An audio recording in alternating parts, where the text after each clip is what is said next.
Connected to 6B77382D.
कैसे पैदा होगा? कोई नहीं, मुझको सजाएंगे वो सोचना चाहिए। सोचोगे आपको ही पता चलता है। सोचते नहीं ना।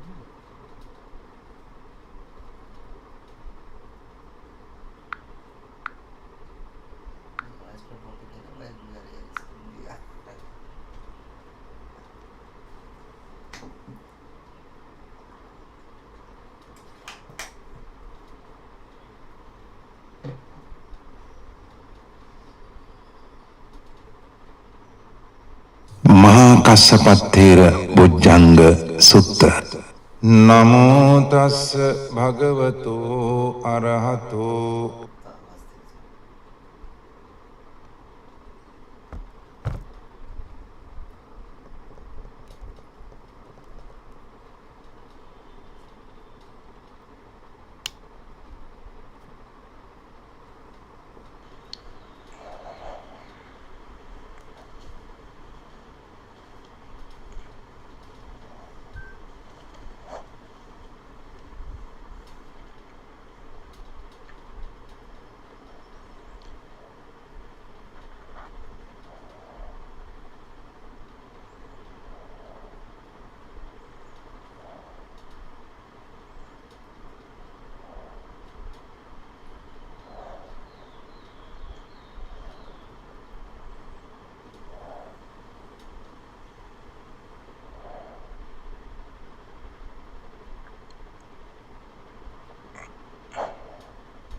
sambuddho sakato yena bhagavata dhammo supatipanno yassa bhagavata savaka sangho tamayan bhagavantan sadhammang sasangham imehi sakare iyatarhan arupitehi abhipujayama sadhuno bhante bhagava sucira parinibbutopi pacchima janatanukampamanasa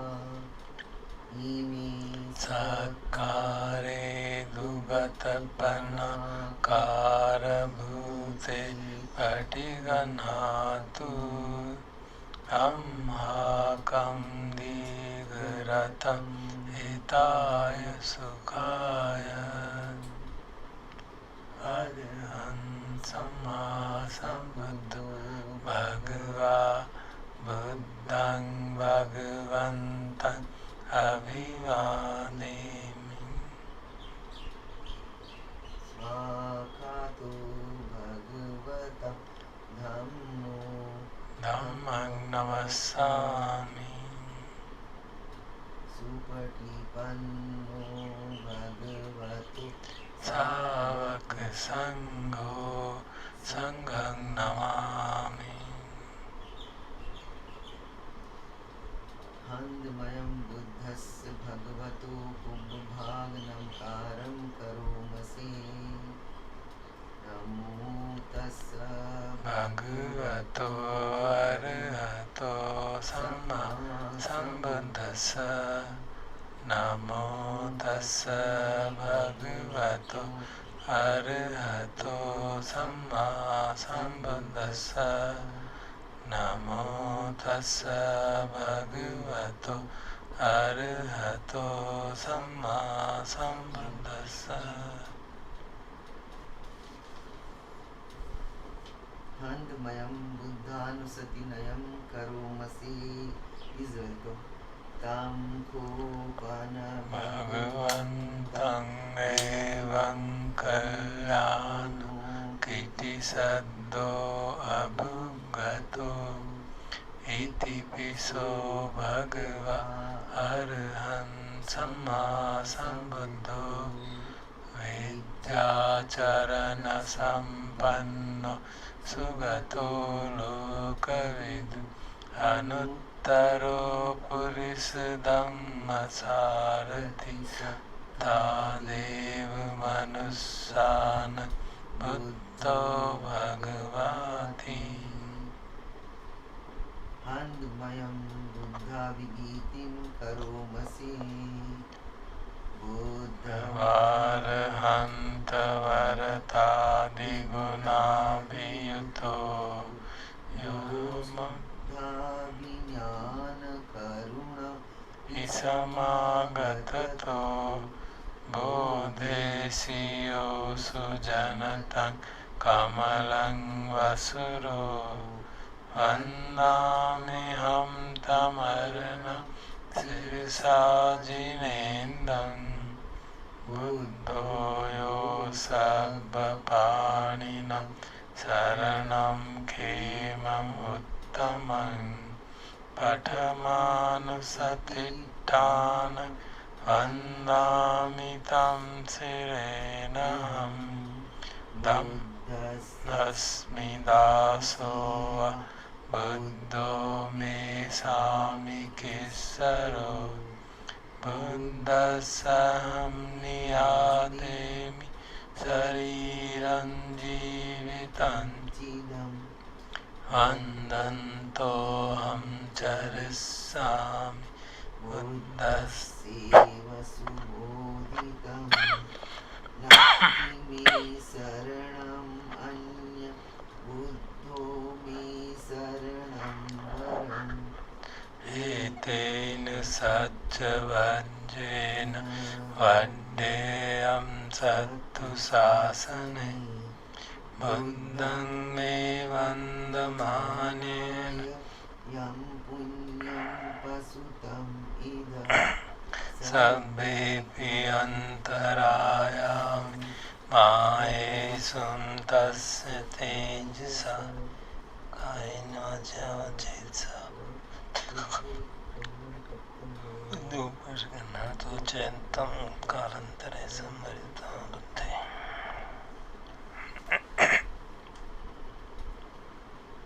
Handmayam dhammanusatinayam karomasi Swakato bhagavata dhammo Sanditthiko akaliko ehi passiko opanaiko Pachatam vidita govinyuditi Handmayam dhammavigitim karomasi Swakatatadi gunai gavasena siyo Yo magapaka pariya tivimokha bhedo Dhammo tuloka patana tadadhari dhari Vandamaham tamaram varadhammekam Dhammo yo Sabbapaninam saranam kemamuttamang Dutyanusatitthana vandamitam sirena Dhammas Aso adhammomi sami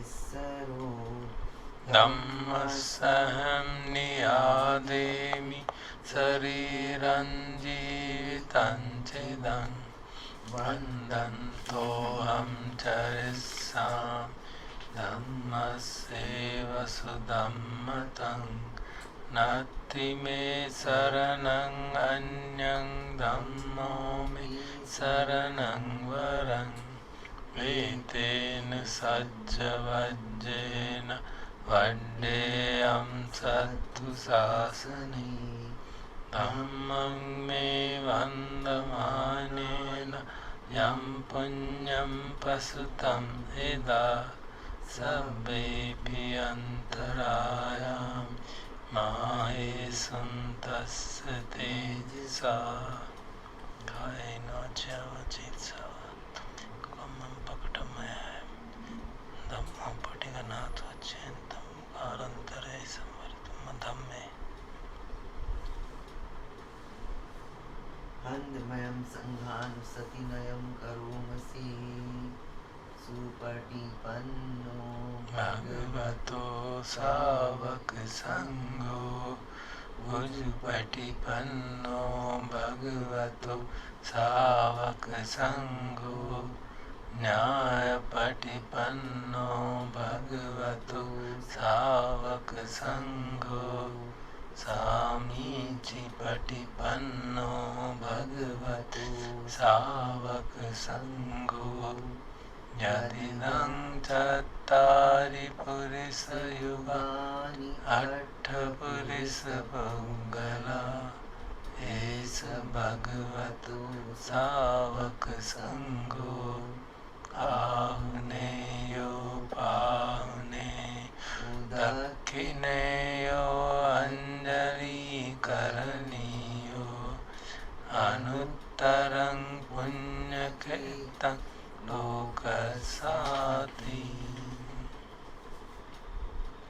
Handmayam sanghavigitim karomasi Sadhammajo Supatipatti gunadiyuto Yo attavido ariya puggala sangha seto Siladi dhamma pavarasayakaya citto Vandami ham tamariyana ganam susuddham Sanggoyo sabbaparinam saranang khemamuttamang tatyanusatitthana vandamitam sirenam Sanghas asmidasiva Sangho me sami kissaro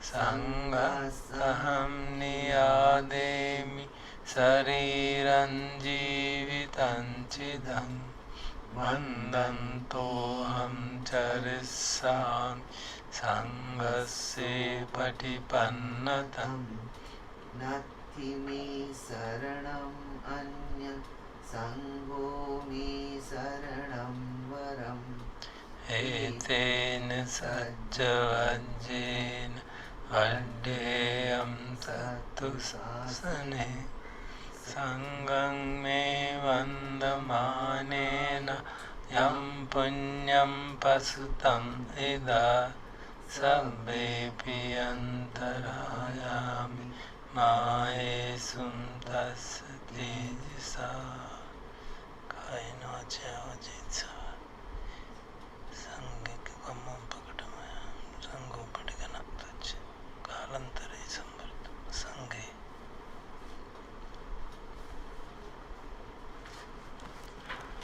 अब हम महाकश्यप भुजंग सूत्र का पाठ सुनेंगे क्या करेंगे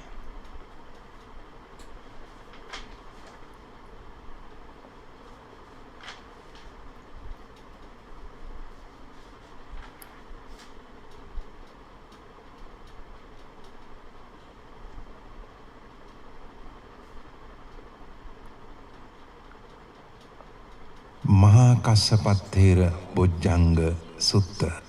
Namo tassa bhagavato arahato samma sambuddhassa. Namo tassa bhagavato arahato samma sambuddhassa. Namo tassa bhagavato arahato samma sambuddhassa.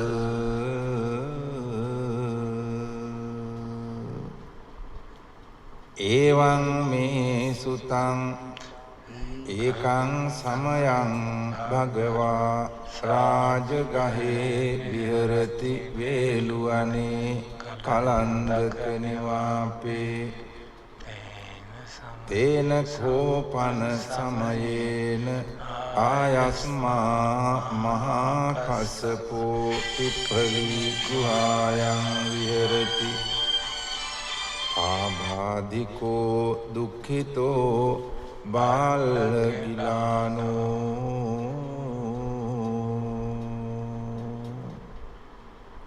atako bhagava sayanna samayan Patisallana buddhito yena yasma mahakassapo tenupasangkami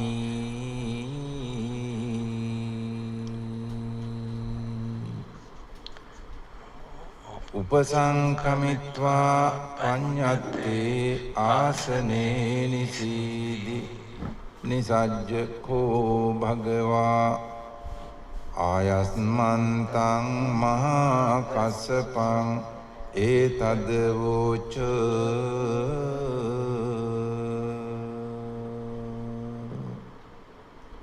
Kacchite kassapa khamaniyang Kacchi yapaniyang Kacchi dukkha vedana patikkamanti no abhikkamanti Patikkamo sānaṁ paññāyati no abhikkamoti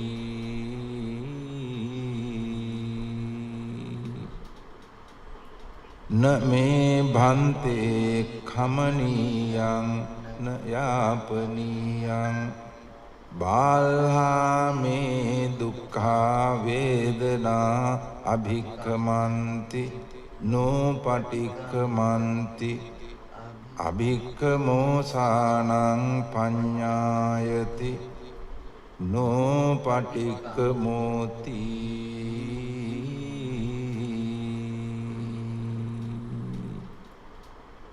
Sattime Kassapa Bojjhanga Maya sammadakkhata bhavita bahulikata Abhiññāya sambodhāya nibbānāya samvattanti katame satta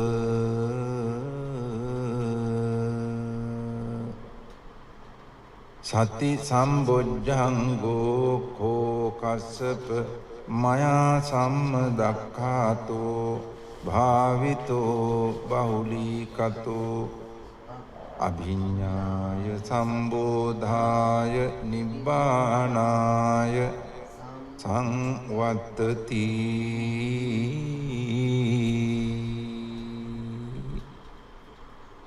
Dhammavicaya sambojjhango ko Kassapa maya sammadakkhāto bhavito bahulikato Abhiññāya sambodhāya nibbānāya samvattati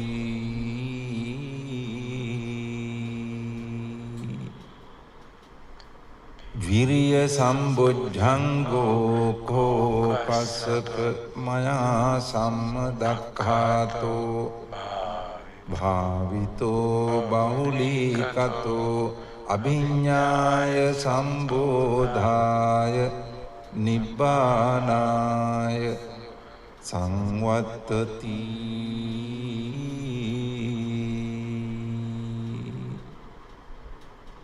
Pīti sambojjhango ko Kassapa maya sammadakkhāto bhavito bahulikato Abhiññāya sambodhāya nibbānāya samvattati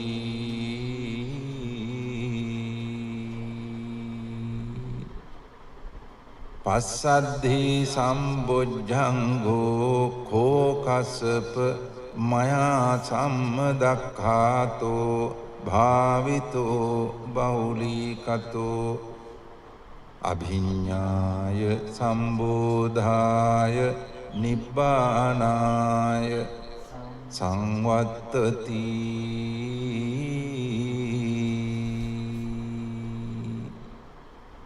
Samadhi sambojjhango ko Kassapa maya sammadakkhāto bhavito bahulikato Abhiññāya sambodhāya nibbānāya samvattati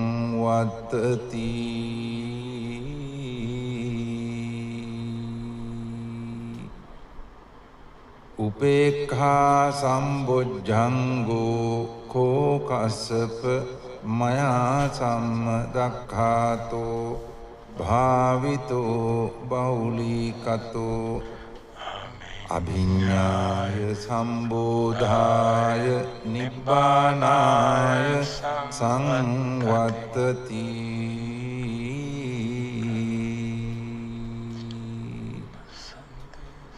Ime ko Kassapa satta Bojjhanga maya sammadakkhāta bhavita bahulikata Abhiññāya sambodhāya nibbānāya samvattanti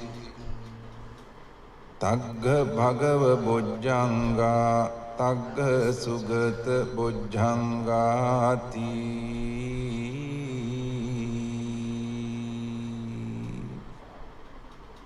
Idamavoca bhagavā Attamanu āyasmā Mahakassapa Bhagavato bhāsitaṃ abhinandī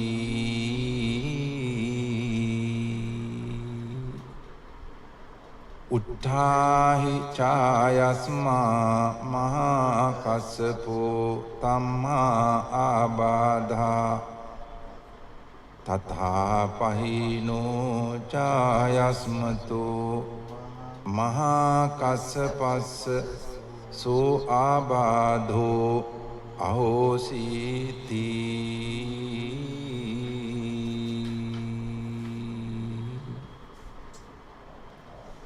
ඒතේන සච්ච වජ්ජේන සබ්බ රෝගෝ විනස්සතු ඒතේන සච්ච වජ්ජේන සබ්බ රෝගෝ විනස්සතු ඒතේන සච්ච වජ්ජේන සබ්බ රෝගෝ විනස්සතු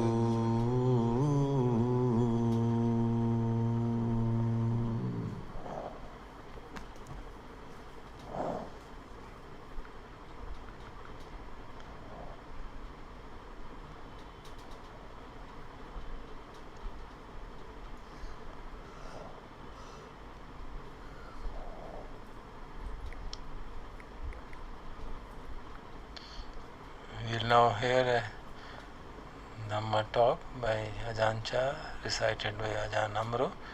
Title is Why Are We Here? This is the 12th talk in this collection, entitled Why Are We Here?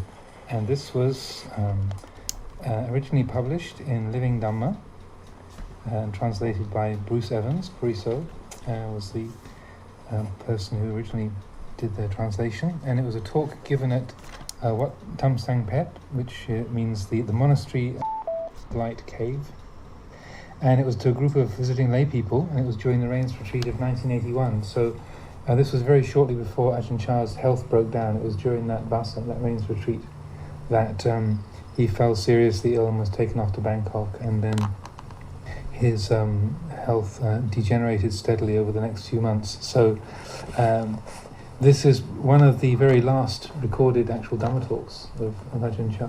This was, if not the last one, when he actually gave a formal teaching, and it was recorded. So it was very close to his sort of final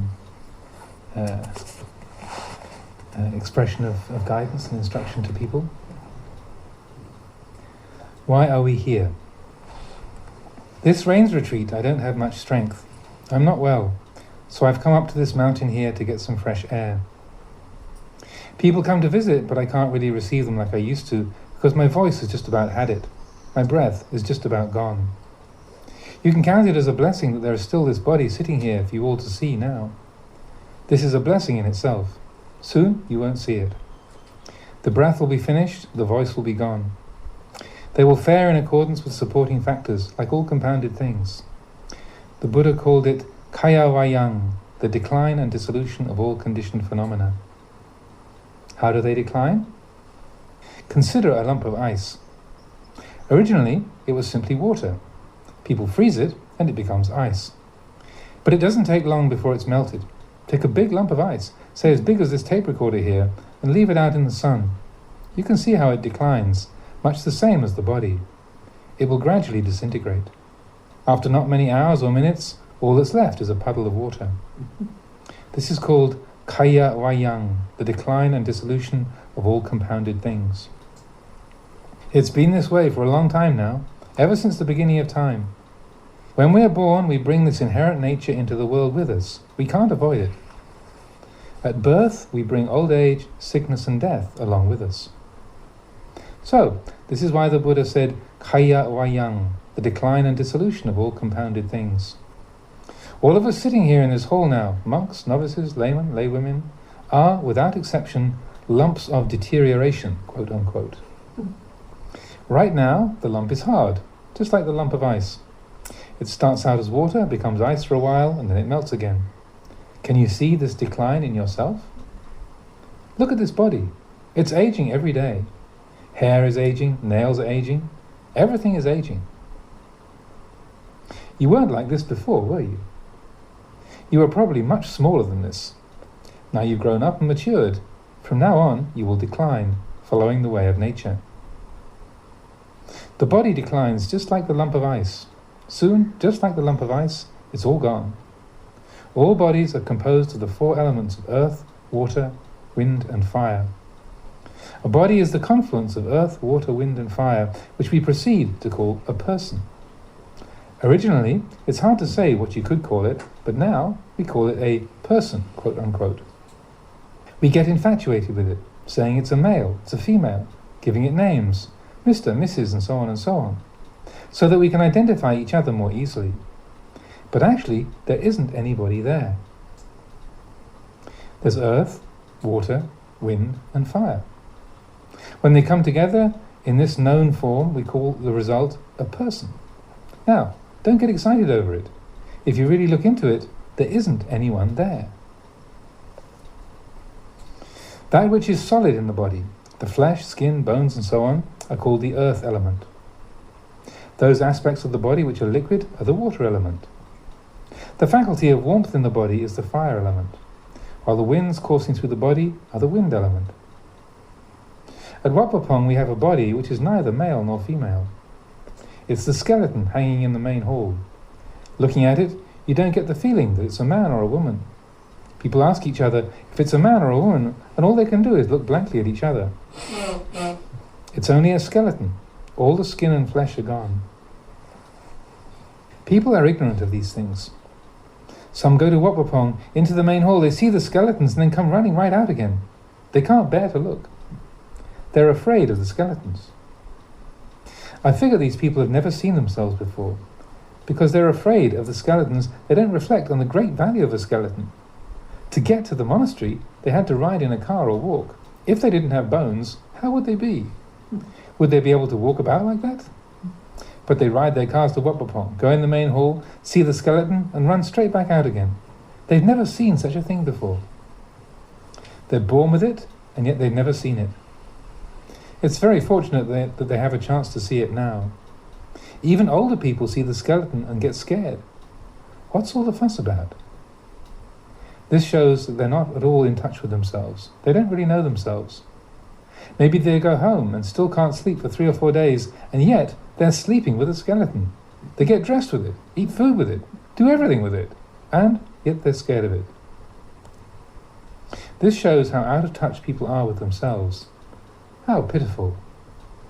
They're always looking outwards, at trees, at other people, at external objects, saying, this one's big, that's small, that's short, that's long. They're so busy looking at other things, they never see themselves. To be honest, people are really pitiful. They have no refuge. In the ordination ceremonies, the ordinees must learn the 5 basic meditation themes. Kesa, head hair. Loma, body hair. Nakha, nails. Danta, teeth. Tacho, skin. Some of the students and educated people snigger to themselves when they hear this part of the ordination ceremony.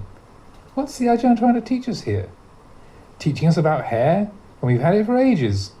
He doesn't have to teach us about this. We know it already. Why bother teaching us about something that we already know? Dim people are like this. They think that they can see the hair already. I tell them that when I say to see the hair, I mean to see it as it really is. See body hair as it really is. See nails and teeth and skin as they really are. That's what I call seeing. Not seeing in a superficial way, but seeing in accordance with the truth. We wouldn't be so sunk up to the ears in things if we could see things as they really are. Hair, nails, teeth and skin. What are they really like? Are they pretty?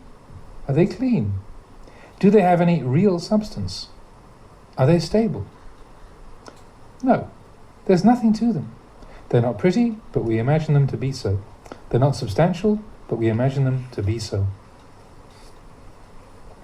Hair, nails, teeth, skin. People are really hooked onto these things. The Buddha established these things as the basic themes for meditation. He taught us to know these things. They are transient, imperfect, and ownerless. They are not me or them.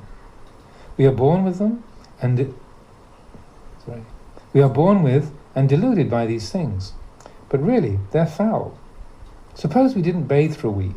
Could we bear to be close to each other? we'd smell really bad. When people sweat a lot, just as when a lot of people are working hard together, the smell is awful. We go back home and rub ourselves down with soap and water and the smell abates somewhat. The fragrance of the soap replaces it. The rubbing soap on the body may make it seem fragrant, but actually the bad smell of the body is still there. It's just temporarily suppressed. When the smell of the soap is gone, the smell of the body comes back again. Now, we tend to think these bodies are pretty, delightful, long-lasting and strong. We tend to think that we will never age, get sick or die. We are charmed and fooled by the body, and so we're ignorant of the true refuge within ourselves. The true place of refuge is the mind. The mind is our true refuge. This hall here may be pretty big, but it can't be a true refuge. Pigeons take shelter here, geckos take shelter here, lizards take shelter here. We may think that the hall belongs to us, but it doesn't. We live here together with everything else. This is only a temporary shelter. Soon we must leave it. People take these shelters for refuge. So the Buddha said to find your refuge. That means to find your real heart. This heart is very important. People don't usually look at important things. They spend most of their time looking at unimportant things. For example, when they do the house cleaning, they may be bent on cleaning up the house, washing the dishes and so on, but they fail to notice their own hearts. Their heart may be rotten. They may be feeling angry, washing the dishes with a sour expression on their face. They fail to see that their own hearts are not very clean.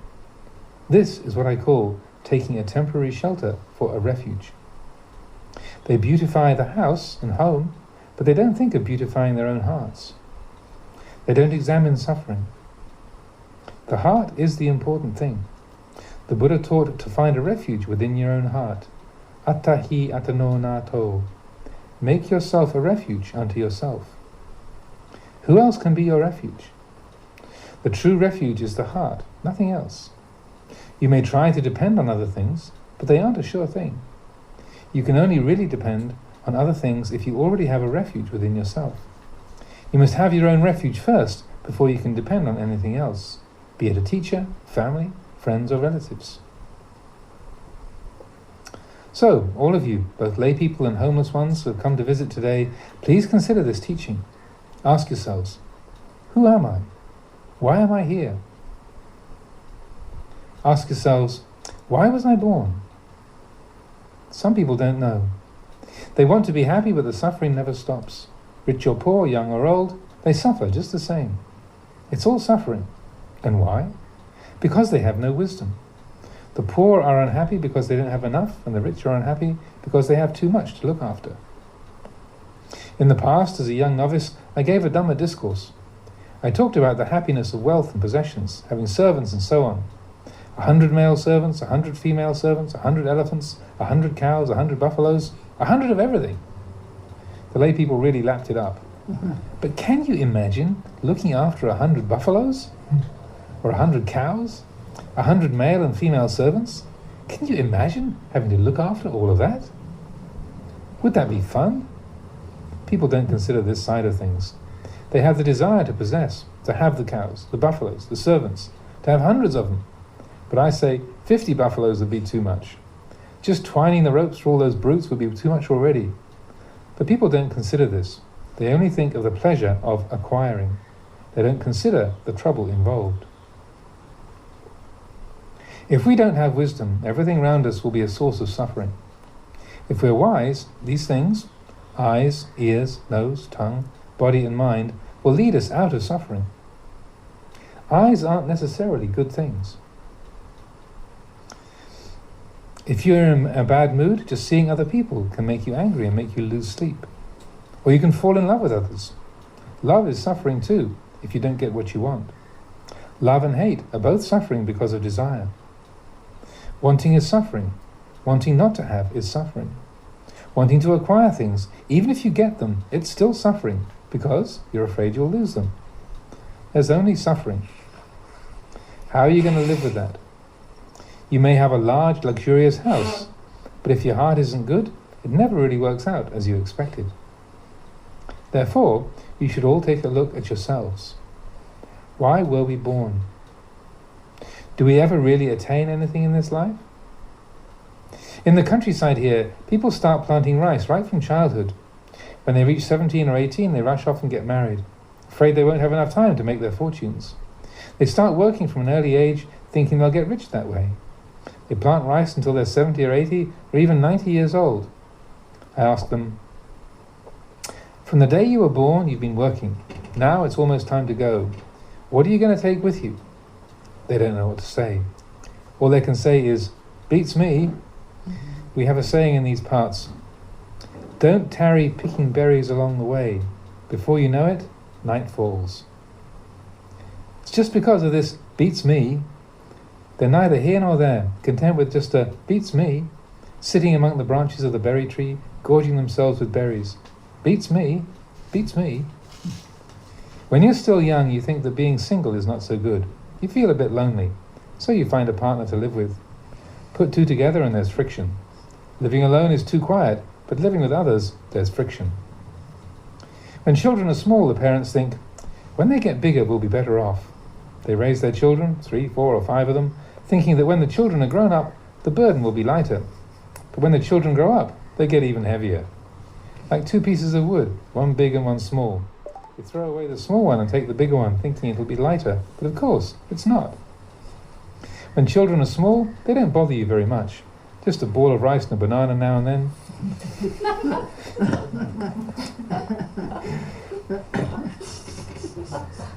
When they grow up, they want a motorcycle or a car. Well, you love your children, so you can't refuse. So you try to give them what they want. Sometimes the parents get into arguments over it. Don't go and buy them a car, we haven't got enough money. But when you love your children, you've got to borrow the money from somewhere. Maybe the parents even have to go without to get the things their children want. Then there's education. When they finish their studies, we'll be all right. There's no end to the studying. What are they going to finish? Only in the science of Buddhism is there a point of completion. All the other sciences just go round in circles. In the end, it's a real headache. If there's a house with 4 or 5 children in it, the parents argue every day. The suffering that is waiting in the future, we fail to see. We think it'll never happen. When it happens, then we know. That kind of suffering, the suffering inherent in our bodies, is hard to foresee. When I was a child minding the buffaloes, I'd take charcoal and rub it on my teeth to make them white. I'd go back home and look in the mirror and see them so nice and white. I was getting fooled by my own bones. That's all. When I reached 50 or 60, my teeth started to get loose. When the teeth start falling out, it hurts so much. When you eat, it feels as if you've been kicked in the mouth. It really hurts. I've been through this one already. So I just got the dentist to take them all out. Now I've got false teeth. My real teeth were giving me so much trouble, I just had them taken all out. 16 in one go. The dentist was reluctant to take out 16 teeth at once, but I just said to him, just take them out. I'll take the consequences. So he took them all out at once. Some were still good too. At least 5 of them. He took them all out, but it really was touch and go. After having them out, I couldn't eat any food for 2 or 3 days. Before, as a young child minding the buffaloes, I used to think that polishing the teeth was a great thing to do. I loved my teeth. I thought they were good things. But in the end, they had to go. The pain almost killed me. I suffered from toothache for months, years. Sometimes both my gums were swollen at once. Some of you may get a chance to experience this for yourself someday. If your teeth are still good and you're brushing them every day to keep them nice and white, watch out. They may start playing tricks with you later on. I'm just letting you know about these things, the suffering that arises from within, that arises within our own bodies. There's nothing within the body you can depend on. It's not too bad when you're still young, but as you get older, things begin to break down. Everything begins to fall apart. Conditions go their natural way. Whether we cry or laugh over them, they just go on their own way. It makes no difference how we live or die. It makes no difference to them. And there's no knowledge or science which can prevent this natural course of things. You may get a dentist to look at your teeth, but even if he can fix them, they still eventually go their natural way. Eventually, even the dentist has the same trouble. Everything falls apart in the end. These are things which we should contemplate while we still have some vigor. We should practice while we're young. If you want to make merit, then hurry up and do so. Don't just leave it up to the oldies. Most people just wait until they get old before they'll go to a monastery and try to practice Dhamma. Women and men say the same thing. Wait till I get old first. I don't know why they say that. Does an old person have much vigor? Let them try racing with a young person and see what the difference is. Why do they leave it till they get old? Just like they're never going to die. When they get to 50 or 60 years old or more, hey, Grandma, let's go to the monastery. You go ahead. My ears aren't so good anymore. See what I mean? When her ears were good, what was she listening to? Beats me. She was just dallying with the berries. Finally, when her ears are gone, she goes to the temple. That's hopeless. She listens to the sermon, but she hasn't got a clue what they're saying. People wait till they're all used up before they think of practicing the Dhamma. Now, today's talk may be useful for those of you who can understand it. These are things which you should begin to observe. They are our inheritance. They will gradually get heavier and heavier, a burden for each of us to bear. In the past, my legs were strong. I could run. Now, just walking around, they feel heavy. Before, my legs carried me. Now, I have to carry them. When I was a child, I'd see old people getting up from their seat. Getting up, they groan. There's always this, but they don't know what it is that makes them groan like that. Even when it gets to this extent, people don't see the bane of the body. You never know when you're going to be parted from it. What's causing all the pain is simply conditions going about their natural way. People call it arthritis or rheumatism, gout and so on. The doctor prescribes medicines, but it never completely heals. In the end, it falls apart. Even the doctor. This is conditions faring along their natural course. This is their way, their nature. Now, take a look at this. If you see it in advance, you'll be better off. Like seeing a poisonous snake on the path ahead of you. If you see it there, you can get out of its way and not get bitten. If you don't see it, you may keep on walking and step on it, and then it bites. If suffering arises, people don't know what to do, where to go to treat it. They want to avoid suffering, they want to be free of it, but they don't know how to treat it when it arises. And they live on like this until they get old and sick and die. In olden times it was said that if someone was mortally ill, one of the next of kin should whisper, Buddho, Buddho in their ear. What are they going to do with Buddho? What good is Buddho going to be for them when they're almost on the funeral pyre? Why didn't they learn Buddho when they were young and healthy? Now with the breaths coming fitfully, you go up and say, Mother, Buddho, Buddho. Why waste your time? You'll only confuse her. Let her go peacefully. People don't know how to solve problems within their own hearts. They don't have a refuge. They get angry easily and have lots of desires. Why is this? Because they have no refuge. When people are newly married, they can get on all right. But after age 50 or so, they can't understand each other. Whatever the wife says, the husband finds intolerable. Whatever the husband says, the wife won't listen. They turn their backs on each other. Now, I'm just talking, because I've never had a family. Why haven't I had a family? Just looking at this word, household, I knew what it was all about. So this is a play on words in the Thai language here, which is based on the word for family, which is krok kua, which literally means a kitchen frame or a roasting circle. In the English translation, we've opted for a corresponding English word rather than attempt a literal translation of the Thai. So it's like the krua is to cook, and the krok is like a surrounding area. So like you said, a roasting circle or a kitchen frame. What is a house? What is a household? This is a hold.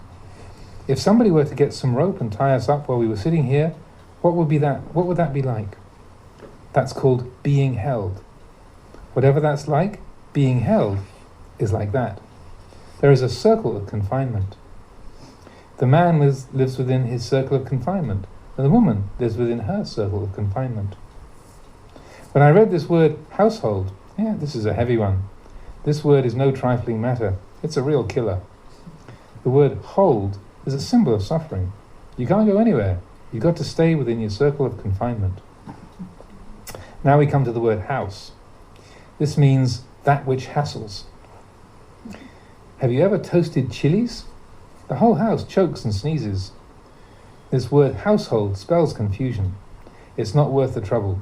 Because of this word, I was able to ordain and not disrobe. Household is frightening. You're stuck and you can't go anywhere. Problems with the children, with the money and all the rest. Where can you go? You're tied down. There are sons and daughters, arguments in profusion until your dying day. And there's nowhere else to go, no matter how much suffering there is. The tears pour out and they keep pouring. The tears will never be finished with this household, you know. If there's no household, you might be able to finish with the tears, but not otherwise. Consider this matter. If you haven't come across it yet, you may later on. Some people have experienced it already to a certain extent. Some are already at the end of their tether. Will I stay or will I go? At Wat Pah Pong there are about 70 or 80 kutis, huts for the monastics to live in. When they're almost full, I tell the monk in charge to keep a few empty, just in case somebody has an argument with their spouse. Sure enough, in no long time, a lady will arrive with her bags. I'm fed up with the world, Lumpur. Whoa, don't say that. Those words are really heavy. Then the husband comes and says he's fed up too. After 2 or 3 days in the monastery, their world weariness disappears. They say they're fed up, but they're just fooling themselves. When they go off to a kuti and sit in the quiet by themselves, after a while the thoughts come, when is the wife going to come and ask me to go home? They don't really know what's going on. What is this world weariness of theirs? They get upset over something and come running to the monastery. At home, everything looked wrong. The husband was wrong, the wife was wrong. But after 3 days of quiet thinking, the wife was right after all. It was I who was wrong. Hubby was right. I shouldn't have got so upset. They changed sides. This is how it is. That's why I don't take the world too seriously. I know its ins and outs already. That's why I've chosen to live as a monk. I would like to present today's talk to you for your homework. Whether you're in the fields or working in the city, take these words and consider them. Why was I born? What can I take with me? Ask yourselves over and over. If you ask yourself these questions often, you'll become wise. If you don't reflect on these things, you will remain ignorant. Listen to today's talk. You may get some understanding. If not, then maybe when you go home. Perhaps this evening, when you're listening to the talk, everything is subdued, but maybe things are waiting for you in the car. When you get in the car, it may get in with you. When you get home, it may all become clear. Oh, that's what Lumpur meant. I couldn't see it before. I think that's enough for today. If I talk too long, this old body gets tired. A1. This is the 14th talk.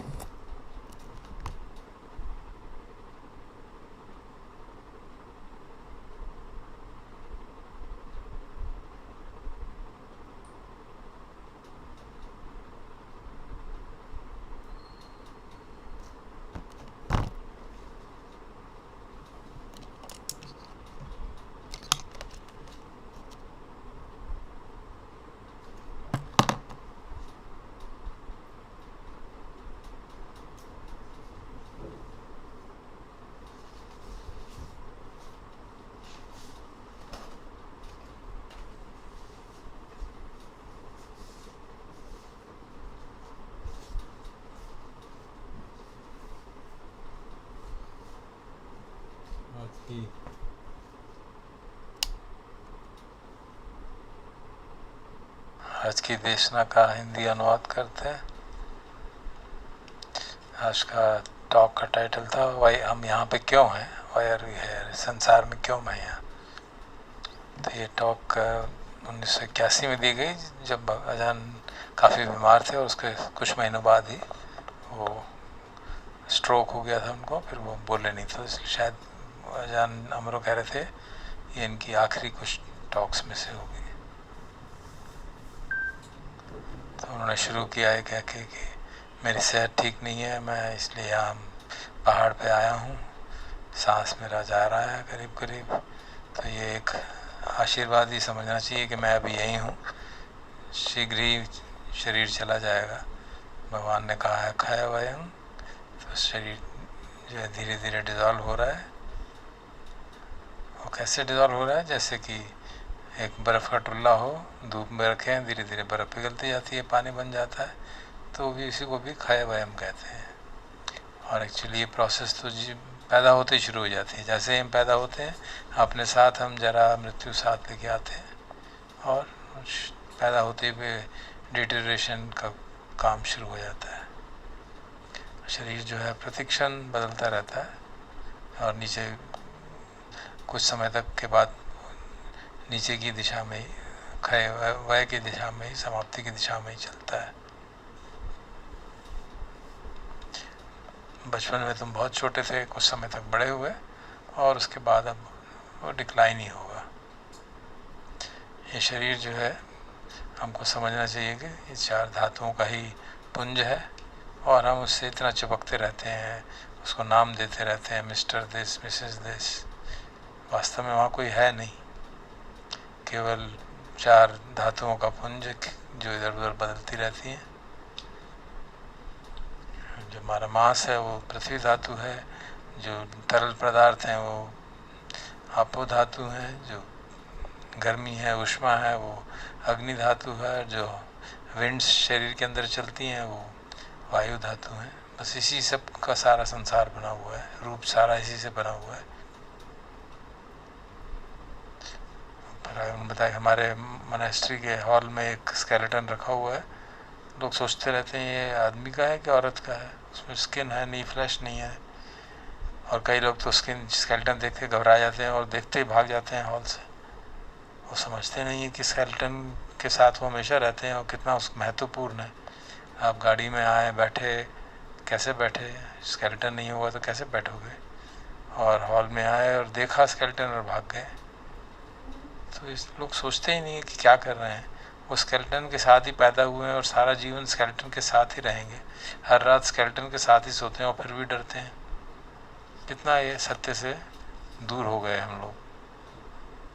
सिर्फ बाहर बाहर ही देखते हैं, अंदर की ओर देखते ही नहीं। तो जब भिक्षु का उपसंपदा होती है तो उसको 5 कमठान दिए जाते हैं, केशा, लोमा, नखा, दंता, त्वचा। तो कई बार जो आते हैं भिक्षु नए नए, वो सोचते हैं क्या है, हमको पता नहीं है कि केश क्या है, लोम क्या है, नाखून क्या है, दांत क्या है। तो मैं उनको कहता हूँ, जो मैं कह रहा हूँ कि बाल को देखना है तो उसको समझना चाहिए, उसको रियली जैसा है वैसा देखना है, सुपरफिशियली नहीं देखना जैसे कि ऊपर ऊपर से देखते हैं। सचमुच में उसका क्या स्वभाव है उस तरह से देखना है। और अगर आप सचमुच में उसको देखेंगे तो पहचानेंगे क्या ये रियली सुंदरता है, क्या इसमें कोई तथ्य है, कोई इसमें सार है। तो इसलिए अगर हम सच में पूछें तो सारा समाज जो है 5 खंडों से ही, 5 चीज़ों से ही, केशा, लोमा, नखा, दंता, त्वचा, इन सब से ही भ्रमित रहता है। भूल ही जाता है कि ये भी बदलने वाले हैं। उसको अपना समझता है, उनको साजता संवारता रहता है। उन्होंने उदाहरण दिया कि अगर हम 5-6 दिन नहीं नहाएं तो शरीर में कैसी बदबू आती रहती है। वो कहाँ से आती है, वो उसका अपनी स्वभाव ही बदबू वाला है। इसलिए हम उसको साबुन से रगड़ के साफ़ करते रहते हैं, और जब तक साबुन की स्मेल रहती है ठीक है, और जैसे ही वो ख़त्म हुई फिर वैसे बसा हो जाता है। हम इतनी नासमझी है कि सोचते हैं कि शरीर जैसा स्ट्रांग है वैसा ही रहे, बुढ़ापा ही ना आए, जरापा ही ना हो, मृत्यु ही ना आए। और हमें समझना चाहिए कि शरीर कभी भी हमारा शरण नहीं हो सकती। शरण जो है शुद्ध चित्त ही हो सकता है। और जैसे ये हॉल है, ये हमारा नहीं है। ये हॉल के अंदर बहुत सारी अन्य प्राणी भी रहते हैं, पशु पक्षी रहते हैं, छिपकली रहती हैं, गिलहरियाँ रहती हैं, और कई जंतु रहते हैं। तो वो हमारा नहीं है। इसी तरह शरीर भी हमारा नहीं है, इसमें भी कई सारे जंतु रहते हैं। तो एक और उदाहरण ने दिया, लोग किस तरह से नासमझ रहते हैं कि घर की खूब सफाई कर रहे हैं रख धक के, लेकिन ये नहीं देख रहे कि सफाई करते हुए कितना नाराज़ हो रहे हैं, कितना गुस्सा कर रहे हैं और मन को मैला करे जा रहे हैं। इसका अर्थ है कि एक आप शरण ले रहे हैं, अपने घर के अंदर शरण ले रहे हैं जो कि किसी काम की नहीं है। और जो चित्त है आपका, जो हार्ट है, उसके अंदर शरण लेनी चाहिए, उसको आपने गंदा ही कर दिया। तो भगवान ने जब कहा अत्ता ही अत्तनो नाथो, तो उसका अर्थ है कि आपका अपना जो हृदय है, आपका जो चित्त है, उसमें रिफ्यूज लेना चाहिए। वही आपका स्वामी है, वही आपको मदद कर सकता है। तो हमें अपना शरण खुद बनना है। और किससे बनेंगे? मन से बनेंगे, मन को शुद्ध करके।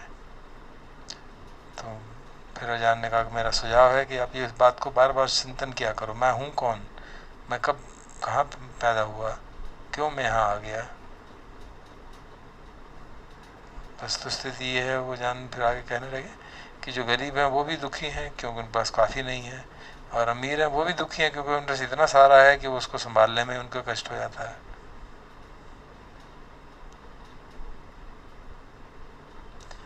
एक बार मैंने बताने कह रहे थे, एक बार उन्होंने प्रवचन दिया जिसमें गृहस्थों का कि कैसा रहेगा अगर तुम्हारे 100 नौकर हों, 100 भैंसें हों, 100 गायें हों, 100 आपके और भी मतलब पशुधन हो। तो लोग बड़े खुश हो रहे थे। कैसे सोचते ही नहीं है कि 100 अगर नौकर होंगे उनको संभालना कितना मुश्किल हो जाएगा। 100 गायों, 100 भैंसों, 100 और पशुओं को संभालने में जान निकल जाएगी। विजडम नहीं, कोई प्रज्ञा नहीं, कोई सोचना नहीं, कोई रिफ्लेक्शन नहीं, इसलिए दुख में पड़े रहते हैं लोग। अगर प्रज्ञा हो तो सारी इंद्रियां हमारे को वश में रहती हैं और हमें दुख का कारण नहीं बनती। तो उन्होंने बार बार वो कहते कि देखो अपने को ध्यान से समझो, क्या कोई भी चीज़ ऐसी है जो तुम अपने साथ ले आ सकते हो?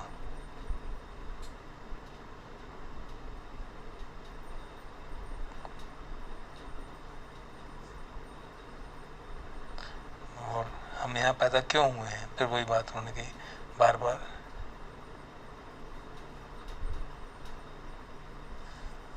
बताया था कि थाईलैंड में जो लोग हैं 17-18 साल की उम्र में ही वो शादी कर लेते हैं, फिर घर में लग जाते हैं, खेती में लग जाते हैं, क्योंकि वो सारा उबान गहरा खेत में क्या आ रहा है तो धान को बोते रहते हैं, खिलते रहते हैं। 80 साल तक हो जाएंगे, यही करते रहेंगे। तो एक दिन एक बूढ़ा घर में आया, हमारे मॉनेस्ट्री में आया। मैंने उससे पूछा जी तुम कब तक करते रहोगे? और ये तो उसका उत्तर था पता नहीं, मुझे नहीं पता। तो वो अंग्रेजी में कहता ना बीट्स में, मुझे पता नहीं कब तक कर रहा हूँ, क्यों कर रहा हूँ ये भी नहीं पता, कहता मुझे भी समझ नहीं आता ये लोग इतने नासमझ क्यों हैं। वही बात है कि सड़क पे घूमते जा रहे हैं, कहीं जाना है, रास्ते में कुछ खाने को ये जो बेरीज होती है वो मिल गई, वो खा रहे हैं, बस उसी से खुश हैं और मालूम नहीं कहाँ जा रहे हैं, क्या हो रहा है।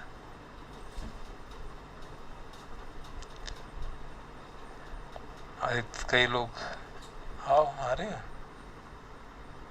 कई लोग सोचते हैं कि अकेला रहना बड़ा कष्टकारी है, और कई लोग समझते हैं कि वो अकेला रहना भी बिल्कुल शांत होता है, दिक्कत होती है, और अगर दूसरों के साथ रहोगे तो दूसरी तरह की दिक्कत होगी। और अपना उदाहरण दिया कि मैं जब छोटा था तो तब से ही मुझे समझ में आ गया कि मुझे हाउस होल्डर नहीं बनना है, क्योंकि मैंने देख लिया था कि हाउस होल्डर का मतलब क्या है, वो घर को पकड़े रखने वाली बात हो जाती है।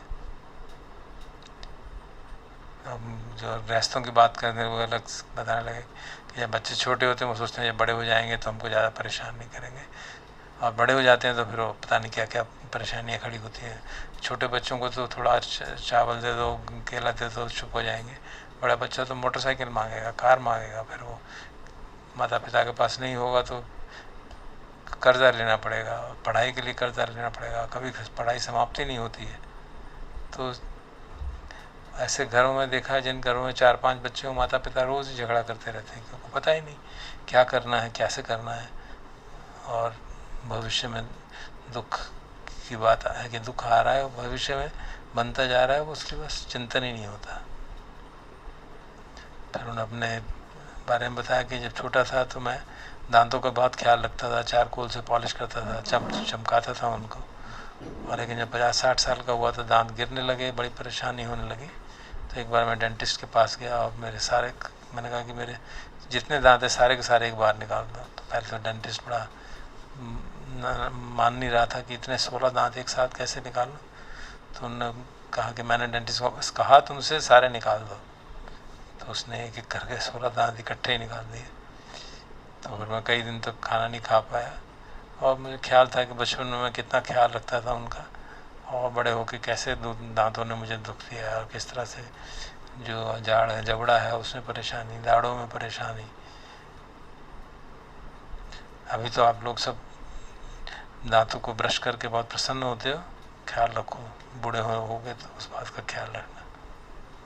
और जैसे जैसे बड़े होगे हर चीज़ बिखरती जाती है, चाहे अब आप रो या हंसो, सत्य यही है कि वो बिखरेगी। डेंटिस्ट कितने भी दांत लगा ले, वो दांत जाएंगे ही, और अंततः तो वो डेंटिस्ट भी जाएगा ही।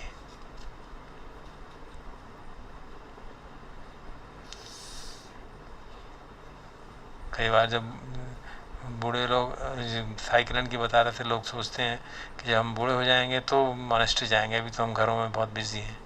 और जब 50-60 साल की औरत हो जाती है तो उसका पोता कहता है हम ग्रैंड माँ चलो चलते हैं मॉनेस्ट्री, तो कहते हैं नहीं अब तो मैं सुन ही नहीं पाती हूँ। तो अजान चाह कहते हैं मेरी भी समझ में नहीं आता ये क्यों करते हैं ऐसा। जब आपको धर्म सुनना है तो जब छोटे हो तब आओ ना, बुढ़ापे में जो सुन नहीं पा रहे हो तब आने से क्या फ़ायदा होगा। तो अपना उदाहरण देने लगे कि पहले जैसे मैं शरीर जो था, टांगें थी मेरी, वो मेरे शरीर को चलाती थी, आजकल मुझे टांगों को पकड़ के ले जाना पड़ता है, मुझे उठा के ले जाना पड़ता है। तो बुढ़ापे में ऐसी परिस्थिति तो आने वाली है, ये तो प्रकृति का नियम है। तो अगर बुढ़ापे तक वेट करेंगे धर्म सुनने की तो फिर रह ही जाए, छूट ही जाएंगे, क्योंकि अंततः तो सब चीज़ें बिखर ही जाएंगी।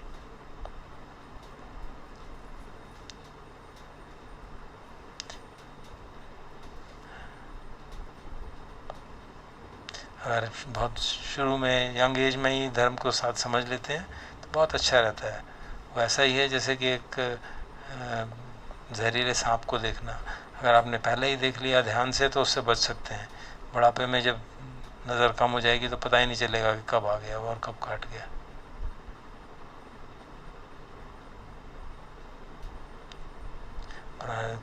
बताने लगे कि पुराने ज़माने में कहीं ऐसी भी थी बुढ़िया जो है बहुत पुरानी बूढ़ी हो गई, मरनासन है, तो उसका बेटा जाके कान में कहता माता जी बुद्धो बोलो बुद्धो बोलो। अरे क्या हो जाएगा बुद्धो बोलने से,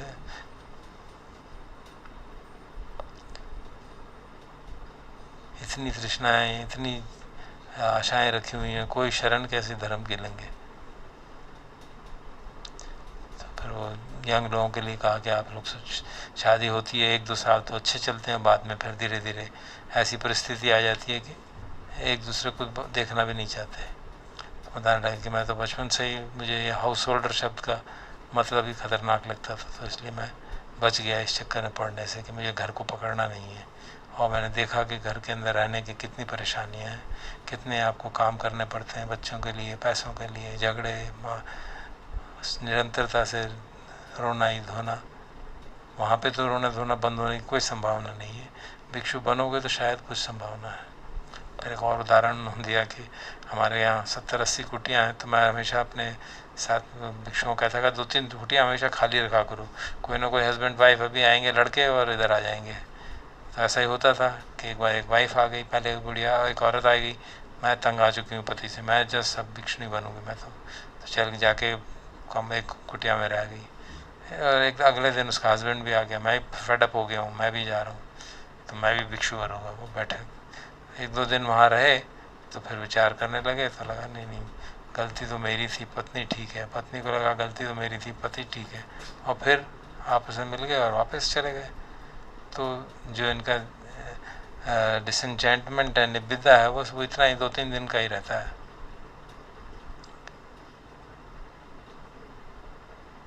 तो उन्होंने फिर अंत में कहा कि ये तो मेरी तरफ से एक होमवर्क समझो, इस पर चिंतन करो, वाई मैं क्यों पैदा हुआ, मैं अपने साथ क्या ले जाऊंगा।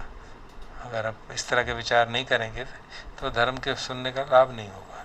और अगर ठीक से नहीं समझ में आया तो जो मेरी टॉक है वो तुम रिकॉर्ड करके ले जा रहे हो, उसको फिर दोबारा सुनो, और फिर शायद तुम्हें स्पष्ट हो जाएगा कि क्या हमें करना चाहिए और क्या हम कर रहे हैं।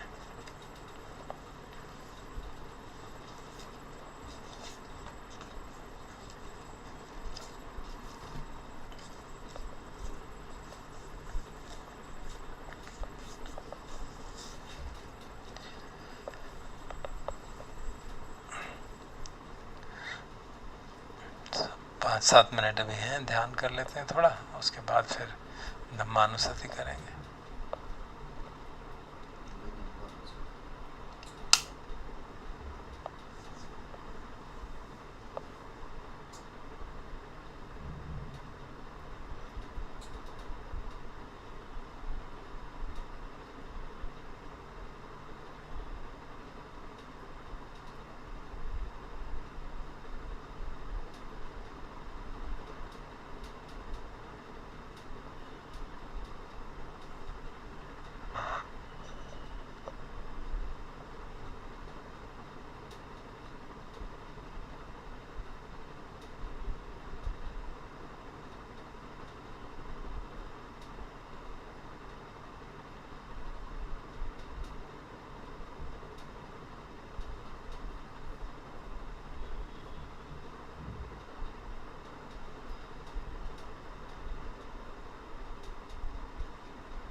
थोड़ी देर धम्मानुपश्यना का अभ्यास करते हैं। धम्मानुसति। कल हमने आज सुबह किया था ना बुद्धानुसति। सब रिकलेक्शंस जैसे कहा जाता है protective meditations. Protective in the sense कि ये हमारे चित्त को प्रोटेक्शन देती हैं, चित्त नेगेटिविटी में नहीं जाता। सुबह हमने देखा बुद्ध के गुणों को याद करना, आज धम्म के गुणों को याद करना। तो वही जो हम हर रोज़ चैंटिंग करते हैं उसी का थोड़ा विवरण बढ़ा के मन के अंदर मोद जगाना, धर्म के गुणों को समझ के, और संकल्प करना कि ये गुण हम में भी आए, धर्म की बात हमें समझ में आए। धर्म के जब गुणों पे मोद जागता है तो भगवान पे श्रद्धा जागती है, धर्म पे श्रद्धा जागती है, और श्रद्धा जागती है तो फिर वीर्य जागेगा, फिर मन करेगा काम करने का।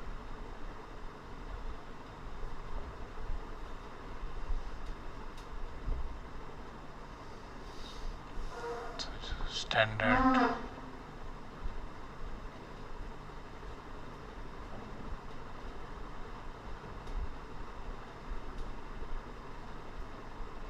हमारा सामान्य धर्म के गुणों का वर्णन है जो भगवान ने खुद ही मत समझाया है। साक्षातो भगवता धम्मो,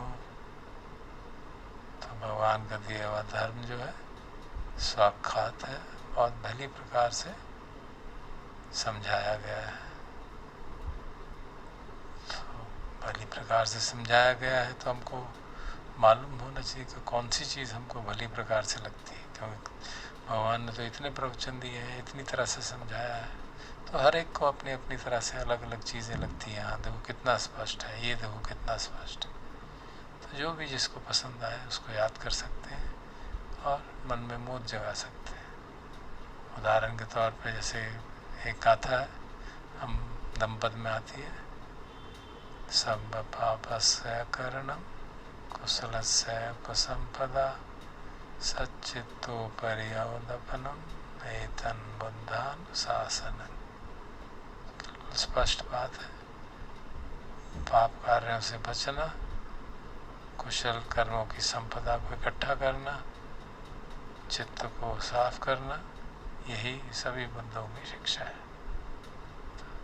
सारी धर्म की बात संक्षेप में आ गई, इससे ज़्यादा स्पष्ट क्या होगी।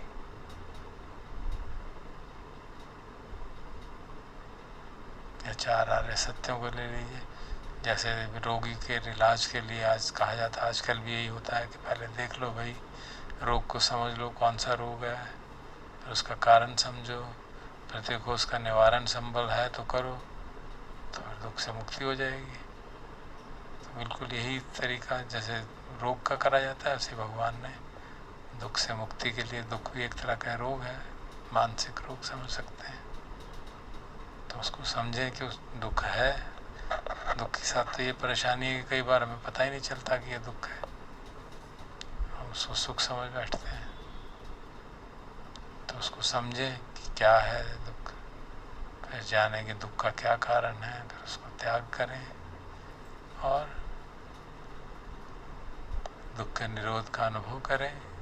दुख के निरोध का मार्ग प्रशस्त समझ में आ जाए तो बिल्कुल स्पष्ट है, जो कि कोई भी लॉजिकल रैशनल माइंड इसको समझ सकता है।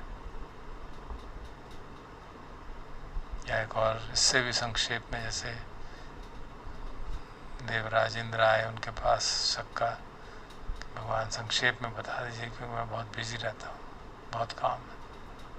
तो कहा देवों को कि देवताओं के राजा, तुम्हारे लिए इतनी बात याद रखो, सब्बे धम्मा नालम अवनिवेश। कोई भी चीज़ इस संसार की उसके साथ चिपकाव मत करो, उसको ग्रैस्प मत करो, उसको साथ तादाद में मत करो। बस ये अपने जीवन में उतार लो, मुक्त हो जाओगे।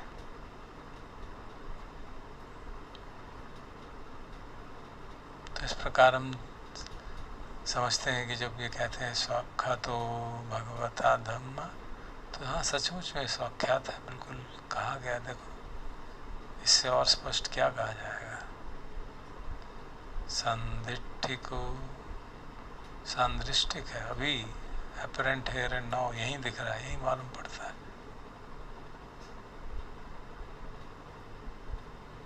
पाप कर्मों से बचो, शील का पालन करो, तो यहीं पे दुख से मुक्ति होती है। पुण्य काम करो, दान का, जनरॉसिटी का, शील पालन का, लोगों की सहायता का, यहीं पे तुरंत फल मिलता है, तुरंत प्रसन्नता जागती है। चित्त को शुद्ध करो, उत्तर उत्तर प्रसन्नता बढ़ती जाती है, दुख कम होते जाते हैं। तो संदिग्ध को अकाली को, दोनों ही बातें साथ साथ यही दिखता है और तुरंत उसका फल मिलता है। जो उसका दीर्घकालिक फल है वो अपनी जगह, तुरंत फल भी मिलता है। चित्त को शुद्ध करने का तुरंत फल मिलता है, हल्कापन महसूस होता है। शील का पालन करने का तुरंत फल मिलता है, प्रसन्नता जागती है। दान देने का तुरंत फल मिलता है, चित्त प्रसन्न होता है। तो दोनों ही बातें आ गई, संदिग्ध को अकाली को। अकाली को एक और सेंस में भी कहा जाता है कि कालातीत है, ये शिक्षा ऐसा कालातीत है।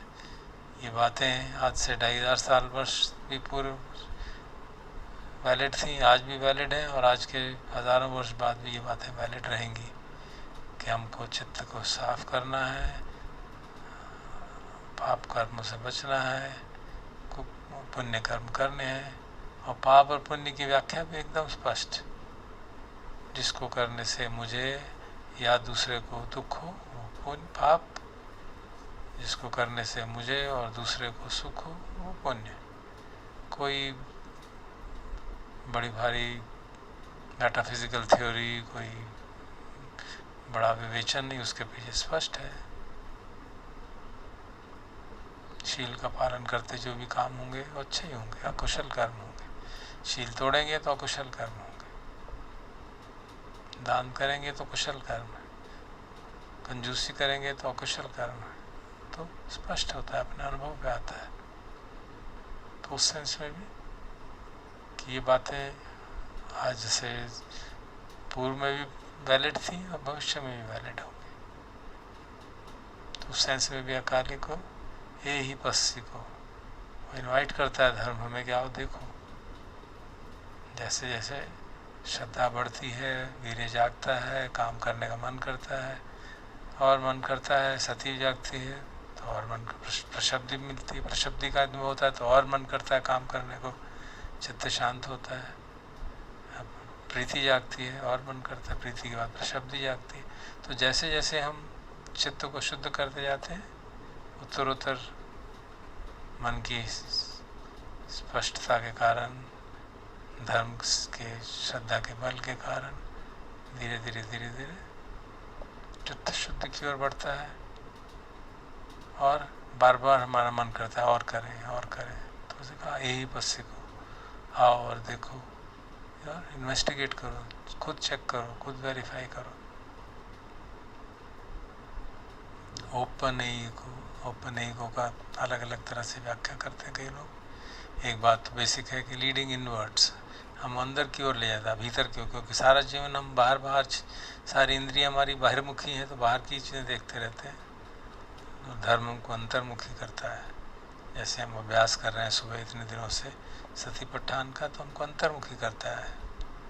और एक और तरीका कि हमको भविष्य के बारे में दिखाता है, लीडिंग अहेड, एक हमको धर्म के मार्ग पे निर्वाण की तरफ ले जाता है। तो उस तरह से भी इसकी व्याख्या की जाती है, लीडिंग फॉरवर्ड, अभी स्थिति से आगे अच्छी स्थिति की ओर, फिर आगे अच्छी स्थिति की ओर ले जा रहा है। और अंत में बात हुई पच्चतंग वेदितम वो विन्यो ही, जो समझदार है उसको अपने भीतर इंडिविजुअली अभ्यास का दर्शन करेगा, उसका अनुभव करेगा। तो सिर्फ ये बुद्धि की बात नहीं है, सचमुच में अनुभव करने की बात है। तो इस तरह प्रकार भगवान ने हमको व्याख्या की धम्मानुस्ति के लिए कि किस तरह से धर्म को याद करना है।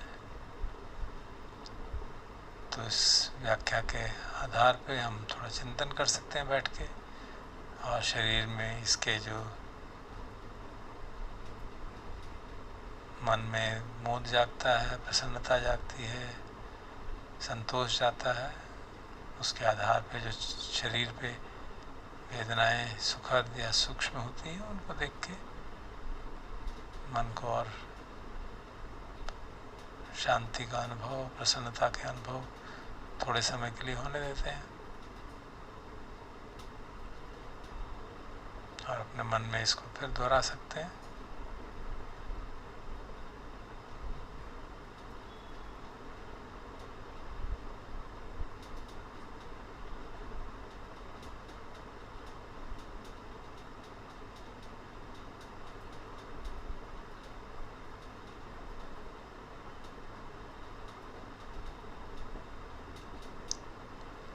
बाहर के एक और जिसको गुण कहा जाता है अलग जगह पे, आदि कल्याणं मध्य कल्याणं पर्यवसान कल्याणं। हम लोग मॉर्निंग पूजा में उसकी चर्चा करते हैं, उसकी पाठ करते हैं कि शुरू में भी कल्याण, मध्य में भी कल्याण, अंत में तो महाकल्याण।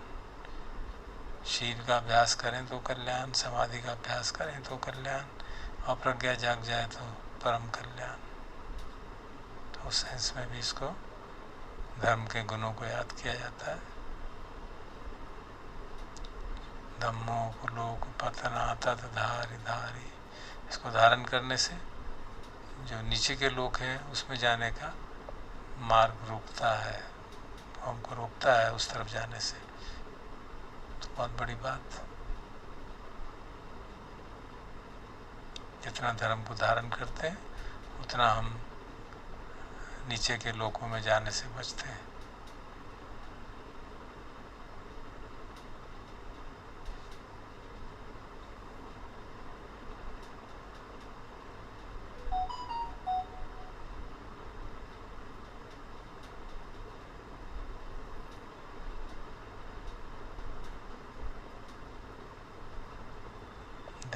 किताब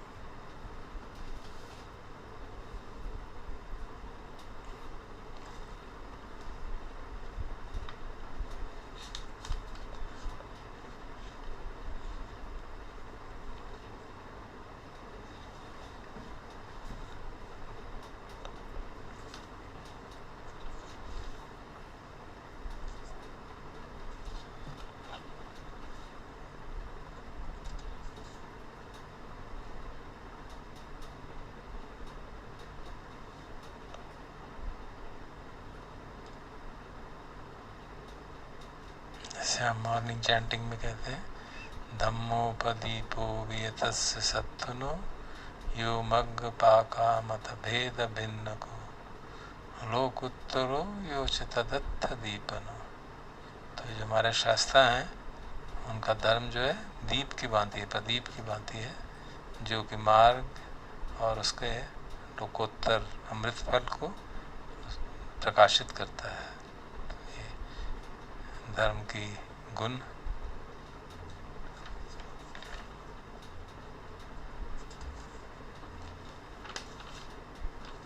फिर और जिसमें चैंटिंग में आता है, धम्मो च देशितो नियानिको उपसम्मिको परिनिब्बानिको संबोधगामी सुगत पवेदितो। तो सुगत के द्वारा बोला गया वो धर्म जो है कैसा है, जो ले जाता है हमें किस तरफ, मुक्ति की तरफ, परम शांति की तरफ, निर्वाण की तरफ, संबोधि की तरफ। उस तरफ का जो रास्ता है वो उसको प्रशस्त करता है। तो ये सब धर्म के गुण जो हमारी चैंटिंग्स है सुबह शाम की, इनके अर्थ को अगर हम समझेंगे तो अपने आप धम्मानुस्ति हमारी और प्रबल हो सकती है।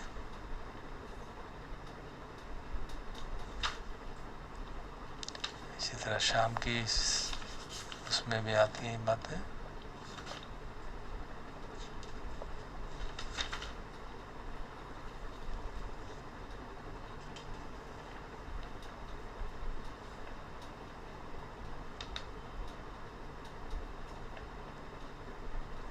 भी मैंने बोला था भी धम्मो को लोक पतन आता था धारी धारी, मतलब जो धर्म को धारण करते हैं वो नीचे के लोगों से गिरने से बचाता है।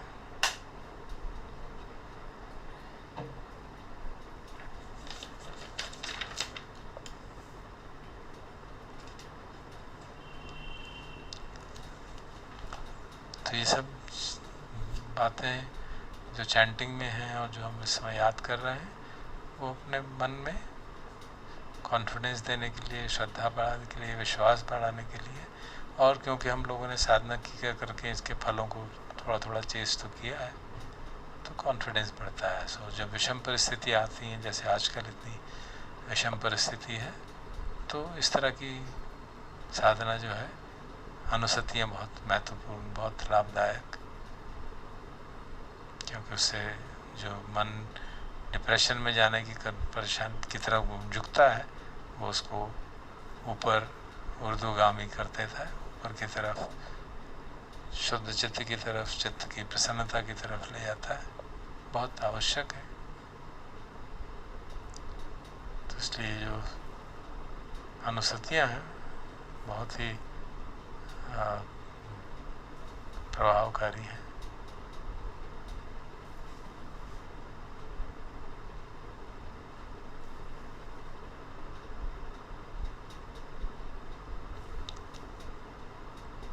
तो समापन करते एक बार फिर याद कर लेते हैं, धीरे धीरे एक एक शब्द पे रुक रुक के। साक्षातो भगवता धम्मो संदिट्ठिको अकालिको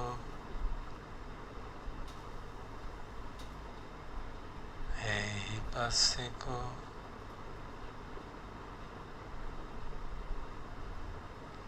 औपनयिको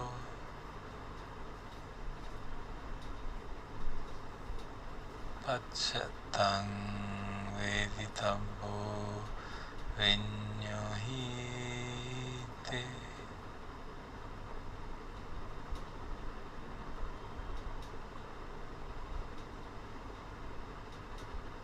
तो अब समापन करते हैं सत्र का। भवतु सर्वमङ्गलं रक्षन्तु सर्वदेवता सर्वबुद्धानुभावेन सदा सुखी भवन्तु ते। भवतु सर्वमङ्गलं रक्षन्तु सर्वदेवता सर्वधर्मानुभावेन सदा सुखी भवन्तु ते। भवतु सर्वमङ्गलं रक्षन्तु सर्वदेवता सर्वसङ्घानुभावेन सदा सुखी भवन्तु ते।